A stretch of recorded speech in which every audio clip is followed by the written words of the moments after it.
할렐루야.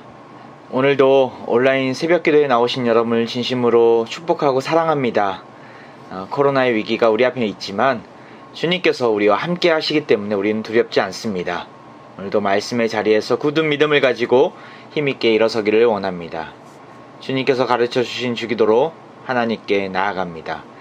하늘에 계신 우리 아버지 이름을 거룩하게 하시며 아버지의 나라가 오게 하시며 아버지의 뜻이 하늘에서와 같이 땅에서도 이루어지게 하소서. 오늘 우리에게 일용할 양식을 주시고 우리가 우리에게 잘못한 사람을 용서하여 준 것 같이 우리 죄를 용서하여 주시고 우리를 시험에 빠지지 않게 하시고 악에서 구하소서. 나라와 권능과 영광이 영원히 아버지의 것입니다. 아멘. 찬송가 484장 함께 찬양합니다. 찬송가 484장입니다.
세상의 영광 나 모여도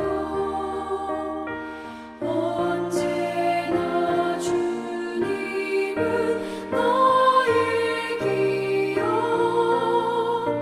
주님만 내 맘에 계시오니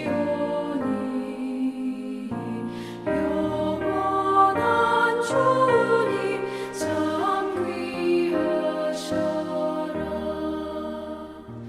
영원한 주님 내 승리의 주 하늘의 기쁨을 주옵소서. 어떠한 고난이 닥쳐와도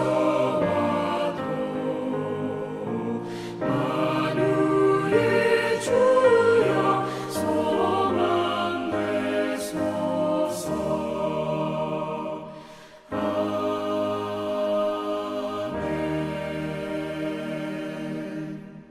이 새벽에 오늘 주시는 하나님의 말씀은 고린도전서 7장 36절에서 40절까지의 말씀입니다. 제가 봉독해 올리겠습니다. 그러므로 만일 누가 자기의 약혼녀에 대한 행동이 합당하지 못한 줄로 생각할 때에 그 약혼녀의 혼기도 지나고 그같이 할 필요가 있거든 원하는 대로 하라. 그것은 죄 짓는 것이 아니니 그들로 결혼하게 하라. 그러나 그가 마음을 정하고 또 부득이한 일도 없고 자기 뜻대로 할 권리가 있어서 그 약혼녀를 그대로 두기로 하여도 잘하는 것이니라. 그러므로 결혼하는 자도 잘하거니와 결혼하지 아니하는 자는 더 잘하는 것이니라. 아내는 그 남편이 살아있는 동안에 매어 있다가 남편이 죽으면 자유로워 자기 뜻대로 시집갈 것이나 주 안에서만 할 것이니라. 그러나 내 뜻에는 그냥 지내는 것이 더욱 복이 있으리로다. 나도 또한 하나님의 영을 받은 줄로 생각하노라. 아멘. 사랑과 화평가정 여러분, 사랑하고 축복합니다. 오늘 주시는 말씀을 귀 기울여 들으며 하나님께서 주시는 주 안에서 누리는 자유함을 얻기를 소망합니다. 비텐베르크 대학 근처 한 수도원에서 수도사로 지냈던 마르틴 루터가 있었습니다. 그는 사제들이나 수녀들의 독신주의를 찬성하지 않았습니다.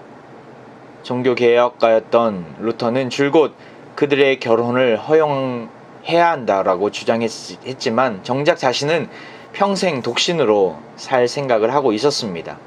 1523년 마차 한 대가 먼 길을 달려 비텐베르크 성안으로 들어왔는데 마차 안에는 루터의 가르침을 받기 위해 수녀원을 탈출했던 9명의 수녀들이 숨어 있었습니다. 루터는 그들에게 말씀을 가르치고 그들의 가족을 찾아주거나 결혼 상대를 찾아주어 결혼시켰습니다. 그 중에는 카타리나 폰보라라는 수녀가 있었습니다. 그녀는 10살 때에 아버지가 재혼하면서 수녀원에 맡겨져 수녀원에서 성장했습니다. 루터는 카타리나를 위해 몇 번이나 중매를 섰지만 이상하게도 결혼이 성사되지 않았습니다. 루터와 카타리나는 16년 나이 차이가 있었습니다. 그래서 루터는 카타리나와 결혼할 생각이 전혀 없었습니다. 그러나 1525년 6월 13일 루터는 비텐베르크 시민들의 축복을 받으며 카타리나와 결혼을 하게 되었습니다. 이때 루터는 42살이었고 카타리나는 26살이었습니다. 후일 루터는 자신의 결혼에 관해 이렇게 회상했습니다. 내가 다른 일에 몰두하고 있을 때 주님은 갑자기 나를 결혼으로 몰아넣으셨습니다. 지금도 루터의 결혼기념일이 돌아오면 비텐베르크에서는 루터의 결혼식을 재현하는 잔치가 벌어집니다. 루터는 아내에 대한 사랑을 쉽게 표현하지 않는 과묵한 독일 남자 중에 한 사람이었습니다. 그러나 그는 평생 아내였던 카타리나에 대한 아름답고 따뜻한 사랑을 간직하며 살았습니다. 그는 이런 말을 남긴 적이 있었습니다. 만일 내가 아내를 잃는다면 비록 여왕이라 할지라도 나는 다른 여자와는 결혼하지 않으리라. 참 멋지지 않습니까? 소크라테스는 결혼은 후회되고 아내도 후회된다라는 말을 남겼습니다. 그러면 결혼을 해야 될 것인가 말아야 될 것인가? 물론 결혼은 하나님이 주신 축복의 통로입니다. 가정을 이룸으로써 이 땅 위에서 생육하고 번성하여 하나님께 영광을 돌려야 합니다. 그렇다면 결혼을 하지 않는 평생으로 독신으로 살았던 바울, 그는 죄를 지은 것입니까? 그것은 아닙니다. 왜냐하면 바울은 하나님을 위해 더욱 주의 일에 힘쓰기 위해서 결혼을 하지 않은 것이기 때문입니다. 오늘 본문은 그러한 관점에서 보아야 합니다. 결혼을 해야 되는가 말아야 되는가, 미망인이 재혼을 해야 되는가 말아야 되는가, 선택의 기로에 앞에서 우선순위를 두고 생각해야 되는 부분이 무엇입니까? 단순히 결혼 문제뿐만 아니라 우리는 날마다 수없이 많은 선택의 기로 앞에 놓여 있습니다. 가야 할 것인가 말아야 될 것인가, 먹어야 될 것인가 먹지 말아야 될 것인가, 어떻게 행동하는 것이 맞는 행동일까? 최근에 어떤 한 분이 지금 하고 있는 일을 해야 될 것인가 말아야 될 것인가 깊이 고민하면서 저에게 해결책을 요구했습니다. 그럴 때마다 저도 참 고민이 됩니다. 세상 기준으로 하면 답은 나오긴 하지만 그것이 하나님의 뜻이라고 결단하기 쉽지 않기 때문입니다. 그럴 때마다 우리는 무엇을 해야 됩니까? 바로 주님 앞에 지혜를 구해야 합니다. 그리고 우선순위가 무엇인지 명확히 해야 합니다. 오늘 본문은 약혼녀를 둔 남자들이 결혼해야 할 것인가에 대한 문제와 과부가 재혼을 해야 될 것인가에 대한 문제를 다룹니다. 36절에서 이 문제들의 전제를 이야기하는데 어떤 결정을 하더라도 그것은 죄가 아님을 바울은 분명히 합니다. 약혼녀와 약속한 시간이 되었는데 그대로 두는 것이 합당하지 않거든 결혼하는 것이 좋다고 합니다. 하지만 둘 사이에 약속한 것이 없었고 결혼하지 않는 것이 상대에게 해를 끼치지 않는다면 결혼하지 않는 것도 좋다라고도 바울은 이야기합니다. 이 모두가 하나님의 계명을 어기는 일이 아니라는 것이죠. 결혼을 하든지 안 하든지 상대를 생각하며 선한 의도를 가지고 결정하는 것은 무엇이나 다 잘하는 것이다 라고 바울은 이야기하는 것이죠. 우리는 무슨 결정을 할 때 상대를, 이웃을 배려할 줄 알아야 합니다. 내가 힘이 있다라고 밀어붙이고 강압적으로 하는 것이 아니라 상대를 실족하지 않도록 우리가 배려해야 합니다. 마태복음 18장 6절에서 예수님은 이렇게 말씀하셨죠. 누구든지 나를 믿는 이 작은 자 중 하나를 실족하게 하면 차라리 연자 맷돌이 그 목에 달려서 깊은 바다에 빠뜨리는 것이 나으니라. 예수님은 하나님과의 관계만 강조하지 않으셨습니다. 이웃과의 관계 속에서 서로를 배려하고 실족하지 않도록 늘 조심하고 경계해야 함을 말씀하셨죠. 오늘 하루도 주 안에서 우리 주위의 이웃들을 배려하는 하루가 되기를 소망합니다. 무엇을 결정하든지 예수님이라면 어떻게 하셨을까 생각하시면서 선한 영향력을 드러내는 결정을 하시길 바랍니다. 그러할 때 주님께서 더욱 아름다운 인생의 길을 열어주실 것입니다. 나아가 바울은 남편을 보낸 여인들, 미망인들에게 그들에게도 지혜로운 선택의 기준을 이야기합니다. 39절에서 남편을 먼저 보내고 자유로운 신분이 된 여인들이 재혼하는 것은 문제가 되지 않음을 이야기합니다. 또한 40절에서 정반대로 그들이 독신으로 사는 것도 좋다라고 바울은 개인적인 의견을 제시합니다. 이 두 가지를 선택할 때 조건이 있습니다. 바로 주 안에서 하라는 것이죠. 39절에서 이렇게 언급합니다. 아내는 그 남편이 살아있는 동안에 매여 있다가 남편이 죽으면 자유로워 자기 뜻대로 시집갈 것이나 주 안에서만 할 것이니라. 주 안에서 하라는 거예요. 40절 하반절에도 이렇게 말씀합니다. 나도 또한 하나님의 영을 받은 줄로 생각하노라. 무슨 말입니까? 주 안에서 한다는 것은 성령을 받은 자로서, 하나님의 영을 받은 자로서 살아가라는 것이죠.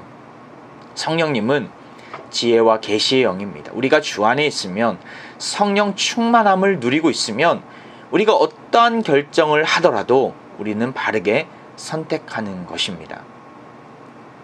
성령님이 우리 안에 내주하지 않으시면 우리는 우리의 욕망과 욕심을 따라 결정하고 살아가게 됩니다. 무엇을 취하는 게 좋을지 안 좋을지 중요한 게 아니라 우리가 성령 안에 살아가고 있는가, 성령님을 우리 안에 모시고 주 안에서 자유함을 누리고 있다면 어떠한 선택을 하더라도 문제가 되질 않습니다. 성령의 사람은 모든 일에 있어서 분별력을 갖기 때문에 그러하죠. 바울은 이미 고린도전서 2장 14절에서 이렇게 말씀한 적이 있습니다. 신령한 자는 모든 것을 판단하나 자기는 아무에게도 판단을 받지 아니하느니라. 신령한 자, 성령 충만한 자는 모든 것을 판단하고 분별할 수 있음을 이야기한 것이죠. 우리는 선택의 기로에 서서 무엇이 더 좋을지 고민하기보다는 여러 가지 상황을 비교하는 데 앞서서 먼저 성령의 충만함을, 주 안에서 거해야 함을 알아야 합니다. 주님 안에 거할 때 성령님이 우리에게 지혜를 주시고 깨닫게 해 주실 것입니다. 이 새벽 성령의 지혜를, 성령의 충만함을 구하며 나아가길 소망합니다. 분별력이 참 필요한 시기입니다. 어지러운 세상 속에서 다른 세상 사람들의 말을 귀 기울여 듣는 것이 아니라 성령의 충만함을 구하면서 온전한 분별력을 가지고 오늘도 주어진 사명의 길을 담대히 나아가는 우리 화평의 가족들 되시기를 주의 이름으로 축원드립니다. 이 시간 주신 말씀 기억하면서 함께 기도하기를 원합니다. 오늘 결혼 문제와 재혼 문제 앞에서 드러난 핵심의 메시지가 무엇입니까? 선택의 기로 앞에 서서 우리는 타인을 배려할 줄 알아야 합니다. 주님, 내가 이웃을 배려하는 자로 서기를 원합니다. 이웃을 사랑하면서 나에게 주어진 선택을 하기를 원합니다. 주님께서 나에게 지혜를 달라고 기도했으면 좋겠고요. 우리는 성령님을 주 안에, 내 안에 모시면서 주 안에서 결정해야 합니다. 그럴 때 하나님 뜻대로 살아갈 수 있습니다. 이 시간 우리 기도하면서 하나님, 성령의 충만함을 나에게 허락하여 주옵소서. 주 안에서 살기를 원합니다. 주님께서 내 마음 가운데 임재하여 주시고 주님을 주인으로 모신 자로 서게 해달라고, 그러할 때 지혜로운 선택을 할 수 있음을 기억하오니 나에게 지혜와 능력을 달라고 기도하기를 원합니다. 나아가서 코로나 위기가 많은 백성들을 지치게 하고 있습니다. 속히 코로나로 인해 신음하고 있는 화평의 가족들이 있다면 속히 그들을 찾아와 주시고 위로하여 주시고 새 힘으로 일으켜 주옵소서. 대한민국과 조국교회, 한국교회 가운데 긍휼을 베풀어 달라고, 속히 이 코로나의 죽음의 위기가 사라지도록 인도해 달라고, 의료진과 또 방역을 애쓰는 모든 자들을 위해서 이 시간 함께 각자 무릎 꿇은 기도의 처소에서 주님 앞에 나아가 구하며 기도하겠습니다. 함께 기도합니다.